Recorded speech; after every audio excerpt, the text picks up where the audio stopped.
तो आज से हम लोग स्टार्ट करेंगे काइनेमेटिक्स, ठीक है। और काइनेमेटिक्स को हम लोग बहुत सारे पार्ट्स में ब्रेक करके पढ़ेंगे, जिसमें सबसे पहला पार्ट होगा डिफरेंशिएशन और इंटीग्रेशन का यूज करके मोशन इन 1D को पढ़ना, यानी मोशन इन 1 डायमेंशन को पढ़ना, ठीक है। पहले उस कॉन्सेप्ट को क्लियर कर लीजिए, क्या क्या उसमें ट्रिक्स यूज होता है वो सब हम लोग देख लेते हैं। उसके बाद फिर मोशन इन प्लेन, जहाँ पे वेक्टर अप्रोच अप्लाई करेंगे, जिसमें आप दो इंपॉर्टेंट टॉपिक पढ़ेंगे, प्रोजेक्टाइल मोशन, सर्कुलर काइनेमेटिक्स और रिलेटिव वेलोसिटी। क्लियर है। लेकिन आज जो काइनेमेटिक्स हम लोग स्टार्ट करेंगे, तो इसमें जो टॉपिक होगा वो डिफरेंशिएशन और इंटीग्रेशन का यूज करके कैसे मोशन इन 1D को पढ़ा जाता है। तो आइए हेडिंग लिखते हैं काइनेमेटिक्स। काइनेमेटिक्स, काइनेमेटिक्स क्लियर है। तो अगर एक सिंपल वे में कहा जाए कि काइनेमेटिक्स कहते किसको है, तो फिजिक्स का वो ब्रांच जिसमें पार्टिकल के मोशन को स्टडी किया जाए without knowing the cause behind it. मतलब बिना कारण के जाने हुए अगर आप मोशन को स्टडी करते हैं तो this branch is called kinematics. Clear है। मोशन ऑफ या study of motion of the particle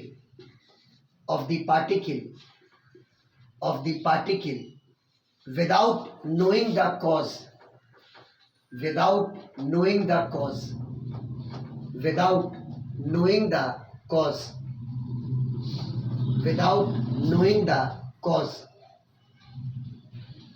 behind it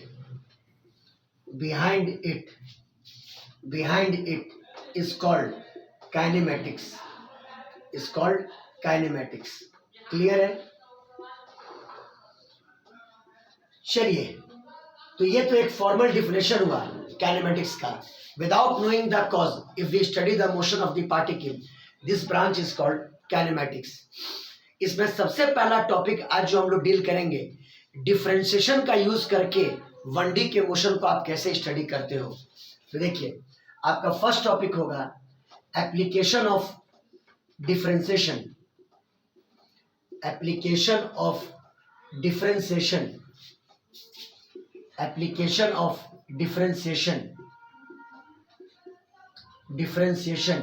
in motion in 1D या 1 डायमेंशन। इसके बाद फिर application of integration in motion in 1 dimension, ठीक है। तो हम लोग मान लेते हैं कि अपना जो पार्टिकल है वो एक्स एक्सिस के लॉन्ग मूव कर रहा है। मान लेते हैं, ये मान लीजिए एक्स एक्सिस, और ये आपका ओरिजिन को आप मान लो ये रेफरेंस पॉइंट है। ये ओरिजिन आपका रेफरेंस पॉइंट है, मतलब जो भी मेजरमेंट करेंगे वो ओरिजिन से हम लोग करेंगे। क्लियर है। तो ओरिजिन को मैंने कंसीडर कर लिया रेफरेंस पॉइंट, और अपना जो पार्टिकल है वो इसी एक्स एक्सिस के लॉन्ग मूव कर रहा है। मान लो कि किसी टाइम पर, यानी टी टाइम पर आपका पार्टिकल पी पॉइंट पर है। समझ गए। Let the particle be at P at T second. मैंने मान लिया कि पार्टिकल टी टाइम पर पी पॉइंट पर है, ठीक है। तो सबसे पहला मेजरमेंट करेंगे उस पार्टिकल का position from the reference point. Reference point आपका ओ है, तो आप ओ से पी का अलजेब्रिक डिस्टेंस मेजर करेंगे। अलजेब्रिक वर्ड मैंने इसलिए यूज किया कि इट कैन बी पॉजिटिव और नेगेटिव। अगर एक्स के पॉजिटिव सेंस के लॉन्ग नाप रहे हो तो वो पॉजिटिव होगा, और नेगेटिव एक्स के लॉन्ग नाप रहे हो तो वो नेगेटिव होगा। तो आप पहले ओपी को मेजर करेंगे, और मान लिया कि OP is equal to x, तो x will give you the position of the particle at T second. Clear है।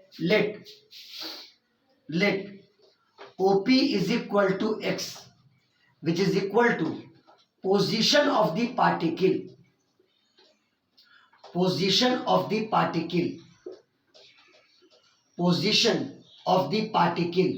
at t second, position of the particle at t second. देखिए हम पहले ही आपको क्लियर कर दें कि अभी टॉपिक फर्स्ट में हम सिर्फ डिफरेंशिएशन का एप्लीकेशन आपको बता रहे हैं कि 1D में कैसे यूज करेंगे। तो अभी हमको डिस्प्लेसमेंट, डिस्टेंस या एवरेज वेलोसिटी इस सबको बॉदर नहीं करना है, वो अगले सेक्शन में आएगा। अभी ये जानिए कि इस t टाइम पर पार्टिकल की इंस्टेंटेनियस वेलोसिटी क्या होगी। अभी पार्टिकल t टाइम पर p पॉइंट पर है, तो वी वांट टू नो कि इस p पॉइंट पर उसकी इंस्टेंटेनियस वेलोसिटी क्या होगी। देखिए instantaneous velocity, instantaneous velocity, instantaneous velocity v। देखिए v को आप कैसे डिफाइन करोगे, तो t टाइम पर जो उसका पोजीशन है उसके बदलने का रेट टाइम के रिस्पेक्ट में, है ना। ये जो पोजीशन है उसका t टाइम पर, है ना, x के बदलने का रेट टाइम के रिस्पेक्ट में, यानी instantaneous rate of change of position with respect to time, instantaneous rate of change of position with respect to time. यानी v बराबर dx by dt according to calculus, v बराबर dx by dt instantaneous rate of change of position with respect to time. यहां चाहो तो लिख लो instantaneous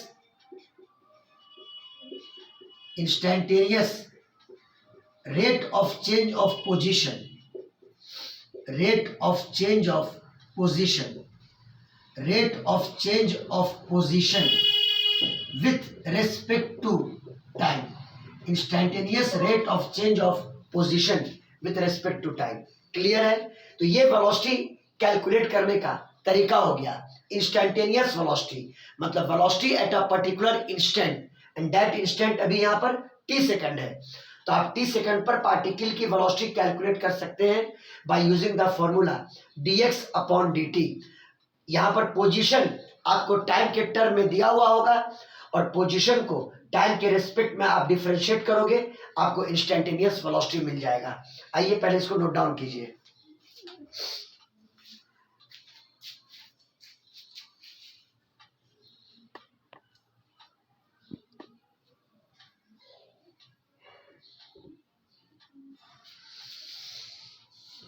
देखा जाए, ये तो बात मैंने किया इंस्टेंटेनियस वेलोसिटी का।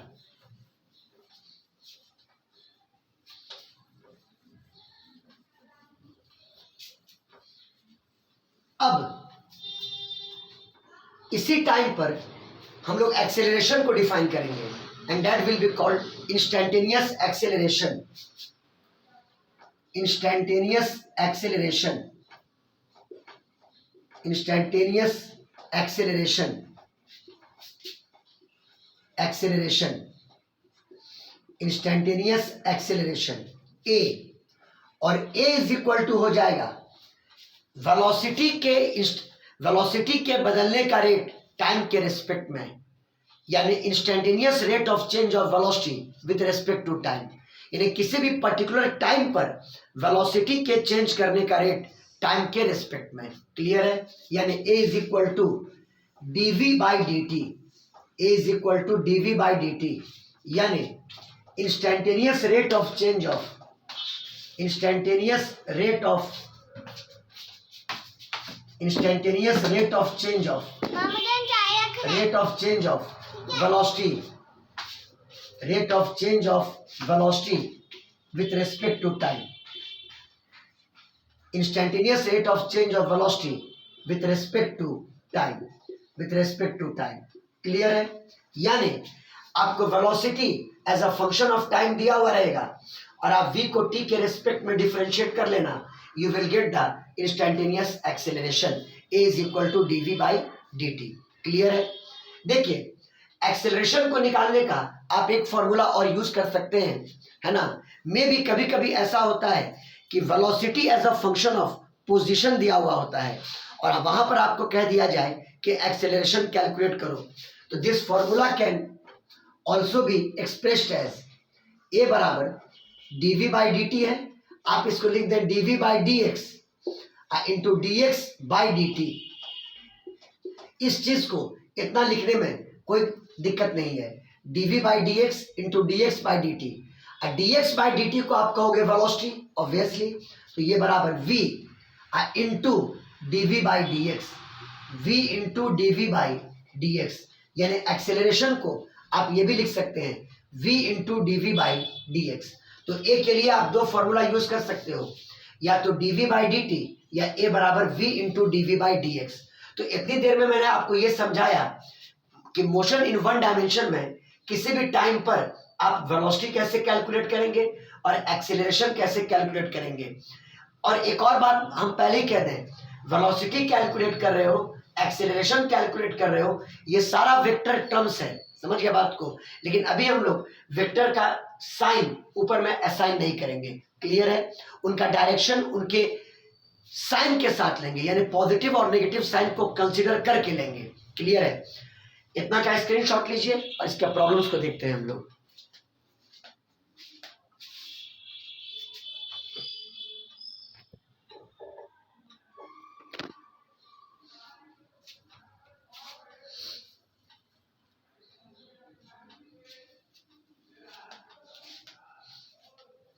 आइए एक क्वेश्चन देखते हैं।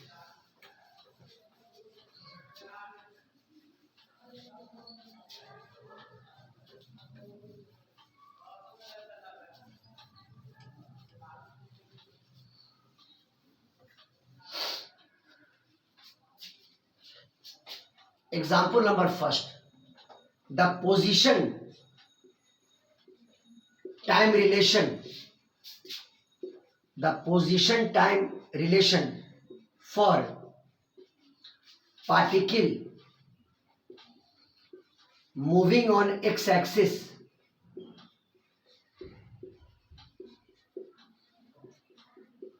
is x is equal to t square minus 5t plus 6.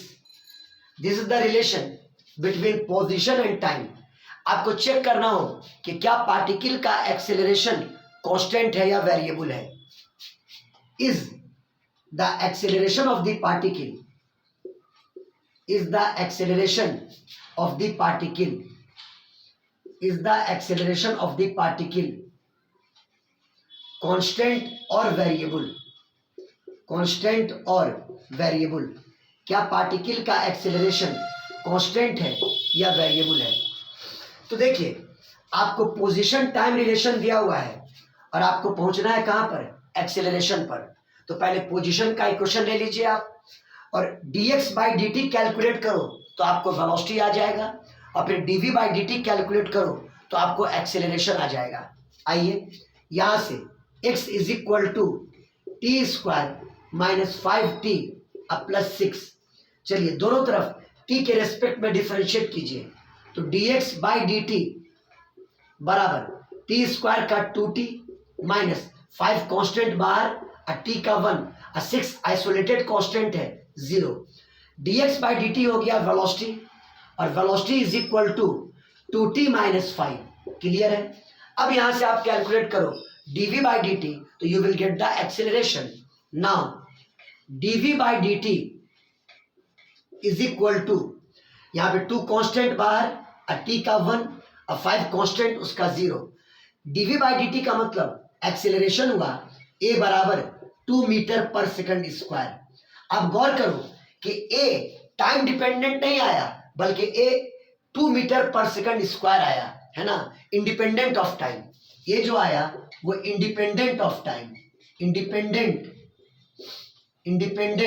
Of time. और इसका सिंपली मतलब यही हुआ कि एक्सेलरेशन आपका कांस्टेंट है, पार्टिकल का जो एक्सेलरेशन है वो कांस्टेंट है। नोट डाउन करें।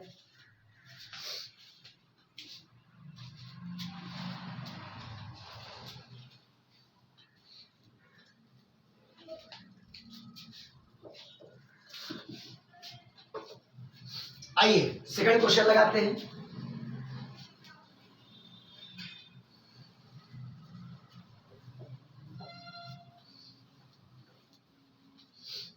आपको दिया हुआ हो position time relation for a particle moving on x axis is, मान लीजिए x इज इक्वल टू हम दे दें T cube minus 3t square plus 5t plus 6। ठीक है, यहां कहा जाए कि calculate velocity of the particle when acceleration becomes zero. ठीक है, calculate acceleration of the particle, calculate acceleration of the particle when velocity becomes zero, जब velocity zero हो जाए, when velocity becomes zero।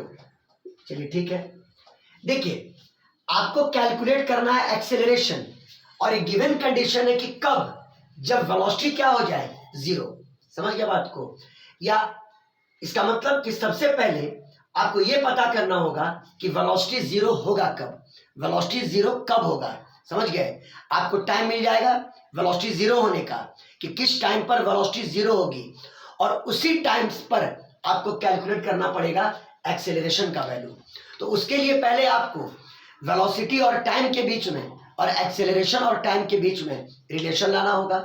तो पोजीशन और टाइम का relation दिया हुआ है, यहां से कैलकुलेट करो dx बाई dt। ये सब में टाइम नहीं वेस्ट कर रहे हैं, क्योंकि मैथमेटिकल टूल सबका क्लियर रहता है। dx by dt is equal to 3t square minus 6t plus 5, और 6 का तो जीरो हो गया। ये बन गया आपका वेलोसिटी, इन v is equal to 3t square minus 6t plus 5। Equation number first clear है। अब आप कैलकुलेट करो एक्सेलरेशन, तो dv बाई dt निकालना होगा। तो dv by dt is equal to, ये हो जाएगा 60 और माइनस 6, और 5 का तो जीरो हो गया। dv बाई dt को आप कहते हो एक्सेलरेशन, तो a बराबर 60 minus 6, equation number second clear है। क्वेश्चन क्या था? Calculate acceleration when velocity become zero. अब आप वेलोसिटी का जो इक्वेशन है टाइम में, वहां v को जीरो पुट करके टाइम की वैल्यू कैलकुलेट कीजिए, और जो रिक्वायर्ड टाइम आएगा, जो टाइम आएगा वेलोसिटी के जीरो होने का, उस टाइम को यहां पुट कर दीजिए, आपको रिक्वायर्ड एक्सेलरेशन मिल जाएगा। क्लियर है? तो देखिए पहले नोट डाउन कर लें आप।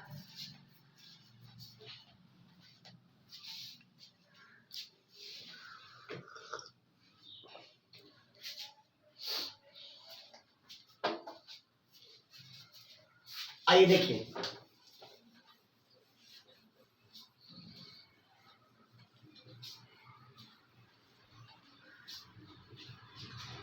चलिए आइए v को जीरो पुट करते हैं। From equation 1 put v is equal to zero. आइए यहां जीरो डालते हैं, तो 3t square minus 6t plus 5 is equal to zero. सबसे पहले तो ये चेक कीजिए कि क्या ऐसा टाइम पॉसिबल भी है कि नहीं है कि पार्टिकल की वेलोसिटी जीरो हो जाए। उसके लिए आप इस क्वाड्रेटिक इक्वेशन इन टी का डिस्क्रिमिनेंट चेक कर लो। डिस्क्रिमिनेंट अगर पॉजिटिव आता है या जीरो के बराबर आता है, इसका मतलब कि टी एक रियल वैल्यू लेगा, यानी वेलोसिटी जीरो हो सकती है। और अगर डिस्क्रिमिनेंट नेगेटिव आ गया तो कोई रियलिटी पॉसिबल नहीं होगा, यानी वेलोसिटी कभी जीरो होगी ही नहीं। Then you will not be able to calculate the acceleration. समझ में आई बात? तो पहले इस क्वाड्रेटिक का आप डिस्क्रिमिनेंट निकाल लें। डी बराबर आपने पढ़ रखा होगा बी स्क्वायर माइनस 4ac बराबर माइनस 6 का स्क्वायर माइनस 4 इंटू 3 इंटू 5। जरा गौर करेंगे, ये हो गया 36 माइनस 4 या 12 25 60। ऑब्वियसली ये नेगेटिव होगा। ये क्या होगा? नेगेटिव। यानी there is no value of time possible when velocity become zero, यानी it is impossible to calculate the acceleration when velocity is equal to zero. ऐसा कोई टाइम पॉसिबल ही नहीं है जब पार्टिकल की वेलोसिटी क्या हो जाए? जीरो। इसका मतलब कि ये मतलब यहां पर कोई मीनिंग ही नहीं है एक्सेलरेशन को कैलकुलेट करने का जब वेलोसिटी क्या हो जाए? जीरो। तो आंसर क्या होगा हम लोग का? देखिए, no time is possible when velocity becomes zero.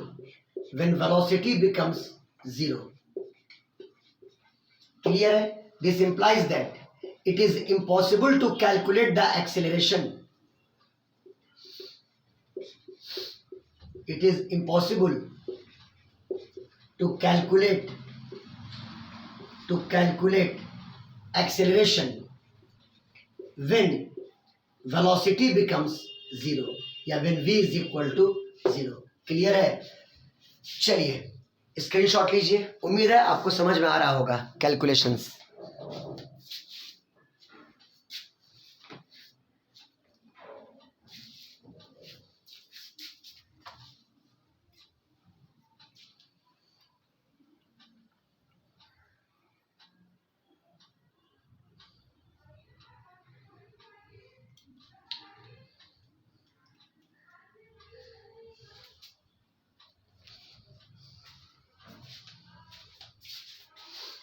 आइए एक और क्वेश्चन लगाते हैं हम लोग.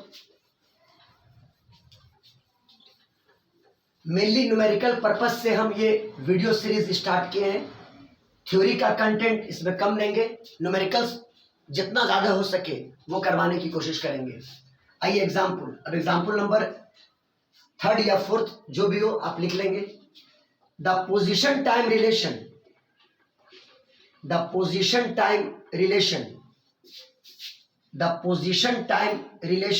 इज x बराबर मान लीजिए t² + 2t + 5. और चूंकि ये कॉम्पिटेटिव पॉइंट ऑफ व्यू से हम तैयार कर रहे हैं तो इसमें आगे का भी नॉलेज थोड़ा रखना जरूरी है. ठीक है, देखिए इस क्वेश्चन में थोड़ा हम फर्दर यूज करवाएंगे आपको. पोजीशन टाइम रिलेशन दिया हुआ है और आपको कहा जाए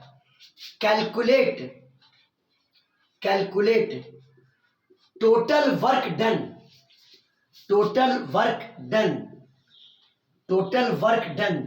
bye all forces acting on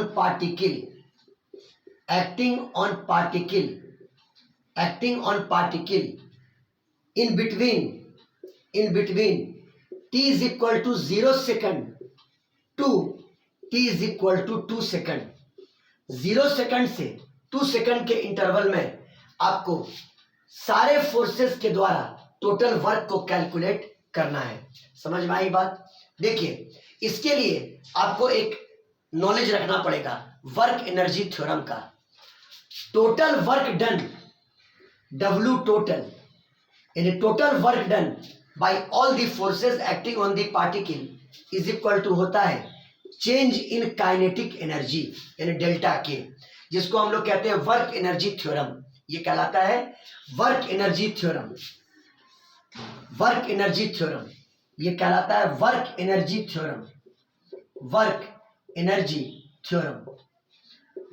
energy theorem. ठीक है, यानी W total work done by all the forces acting on the particle is equal to change in kinetic energy.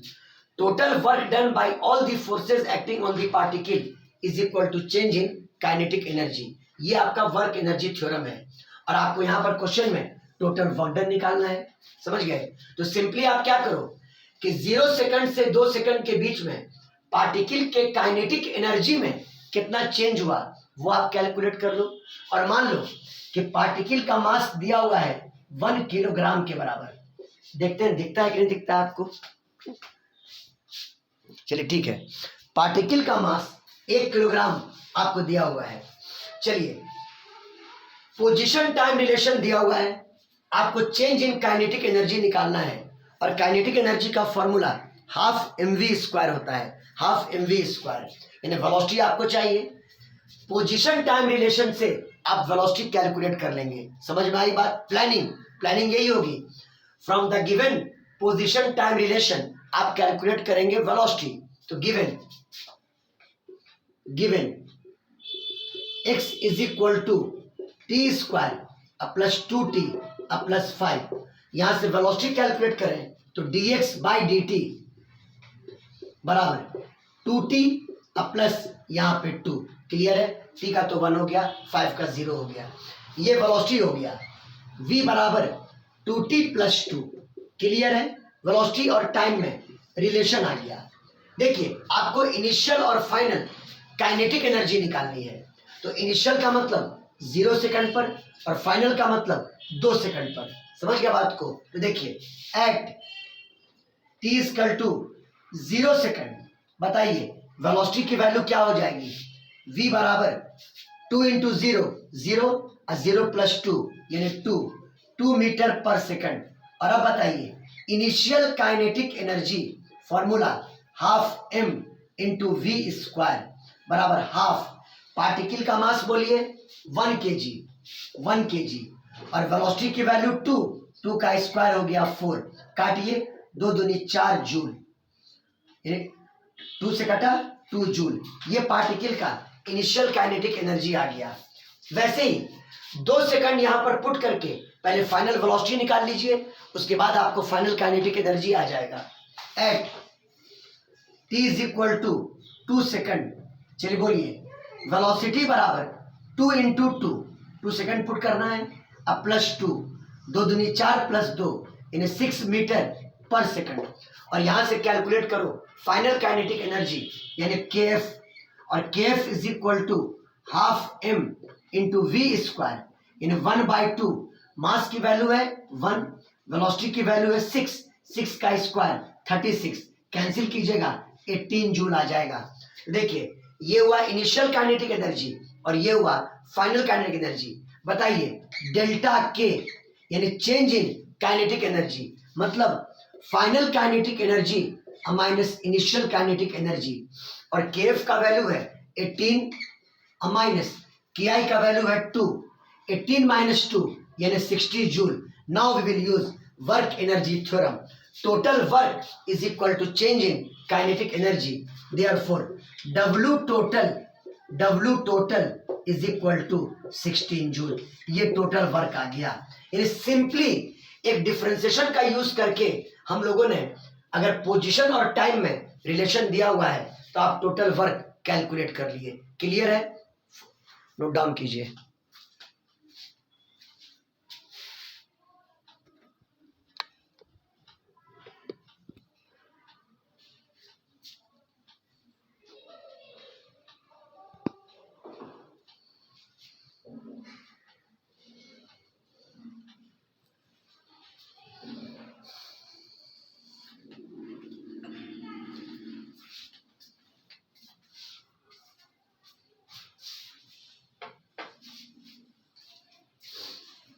हर तरह का कॉन्सेप्ट हम ला देते हैं प्रॉब्लम्स के जरिए।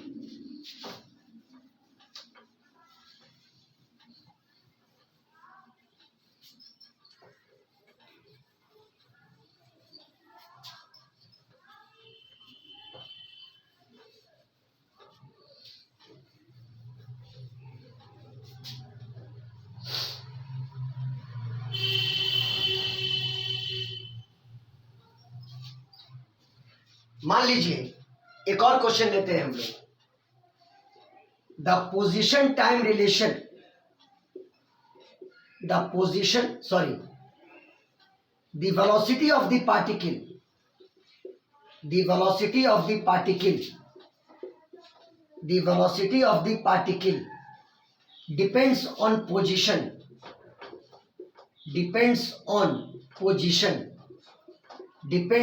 position as v is equal to alpha root x,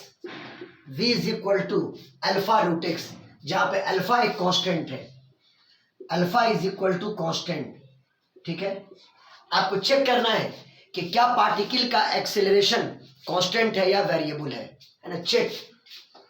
check if the acceleration of the particle, if the acceleration of the particle is constant और variable, particle का acceleration constant या वेरिएबल है। Clear है? चलिए इस बार गौर कीजिए, वेलोसिटी और position में रिलेशन दिया हुआ है और आपको एक्सेलरेशन कैलकुलेट करना है, तो जबरदस्ती dv बाई dt मत कीजिएगा। समझ गए? यहाँ पर वेलोसिटी और पोजीशन में रिलेशन दिया हुआ है, तो मैंने एक फॉर्मूला बताया था स्टार्टिंग में, a बराबर v dv बाई dx, यानी आप चूंकि v x का फंक्शन है तो आप पहले v को x के रेस्पेक्ट में डिफरेंशिएट करो, v को x के रेस्पेक्ट में आप डिफरेंशिएट करो। तो given v is equal to alpha root x, v is equal to alpha root x, यानी dv by dx is equal to alpha constant बाहर और रूट एक्स का डेरिवेटिव 1/2 रूट एक्स, सबको पता होता है, समझ गए बात को। ये dv बाई dx का वैल्यू हो गया। Now use the formula a is equal to v dv by dx, again a is equal to v into dv by dx बराबर v का वैल्यू है alpha root x into dv by dx का मान आया alpha by 2 root x, और यहां पर root x cancel हो गया और a की वैल्यू हो गई अल्फा स्क्वायर बाई 2। अब गौर करें, अल्फा कांस्टेंट था ना, इसका मतलब एक्सेलरेशन बराबर आया अल्फा स्क्वायर बाई 2, a बराबर अल्फा स्क्वायर बाई 2, जिसका मतलब कि एक्सेलरेशन पार्टिकल का क्या है, कांस्टेंट है। पार्टिकल का एक्सेलरेशन क्या है, कांस्टेंट है। कितने इजी प्रोसीजर से आपका क्वेश्चन सॉल्व हो रहा है। फोटो लीजिए।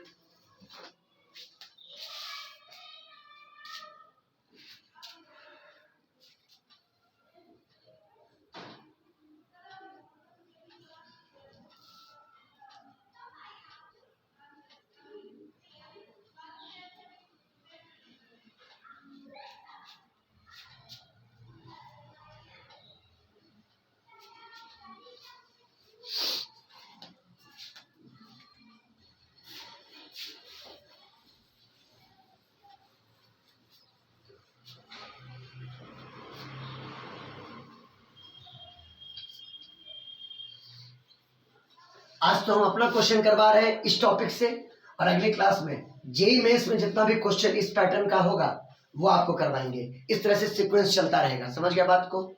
एक क्वेश्चन और लगाइए, द पोजीशन टाइम रिलेशन, सब 1 डायमेंशन के लिए है। The position time relation is root x plus 3 is equal to T, root x plus 3 is equal to T, और आपको कह दे calculate initial velocity of the particle, calculate initial velocity of particle.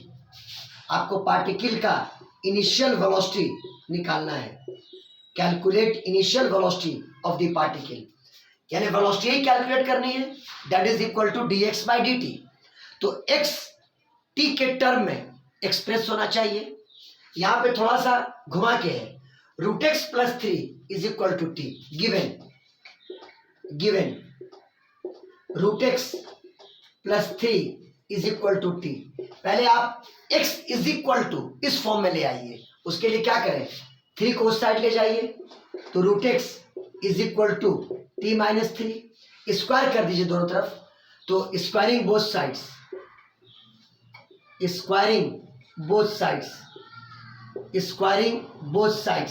इधर square करोगे x बराबर, इधर square करोगे T square minus 6t अब प्लस 9। अब आ गया x एक प्रॉपर वे में टाइम के टर्म में, बात फॉलो किए, यहां से कैलकुलेट कर लो dx बाई dt, आपको वेलोसिटी की वैल्यू मिल जाएगी। तो dx बाई dt बराबर टी स्क्वायर का 2t माइनस 6t का 1 9 का 0, ये आपका वेलोसिटी का फंक्शन आ गया टाइम के टर्म में। तो v is equal to 2t minus 6, clear है। आपको निकालना था पार्टिकल का initial velocity, initial means at time t equal to 0 second, velocity आपको इनिशियल कैलकुलेट करना है, मतलब 0 सेकंड पर। तो put t is equal to 0, इसका मतलब velocity is equal to 2 into 0 minus 6, यानी आ गया माइनस 6 मीटर पर सेकंड। यहाँ पे नेगेटिव का मतलब कि particle is moving along negative x axis, clear है। यहाँ पर नेगेटिव का सिग्निफिकेंस है द डायरेक्शन ऑफ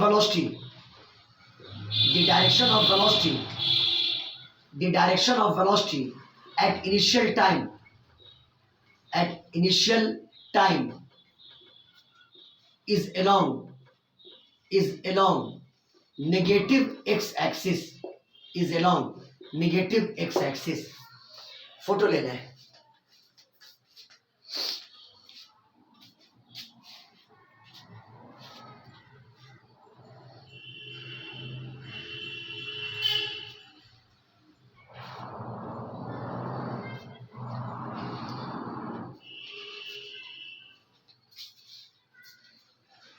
तो डिफरेंशिएशन का यूज करके आज मैंने आपको ये सिखाया कि इंस्टेंटेनियस वेलोसिटी और इंस्टेंटेनियस एक्सेलरेशन पर आप कैसे वर्कआउट कर सकते हैं. अब अगले क्लास में इंटीग्रेशन नहीं, मतलब अगले लेक्चर में इससे रिलेटेड जितना भी जेईई मेंस का क्वेश्चन होगा या एडवांस का, वो हम लोग पहले क्लियर करेंगे, तब हम लोग इंटीग्रेशन का यूज सीखेंगे. बात आई समझ में? तो आज के लेक्चर को हम यहीं पर स्टॉप कर रहे हैं. पहला लेक्चर था काइनेमेटिक्स का, इतना को कम से कम प्रैक्टिस कीजिए. अगले क्लास में कुछ इंपॉर्टेंट क्वेश्चंस के साथ जो पूछे हुए हैं वो हम लोग आपके सामने रखेंगे.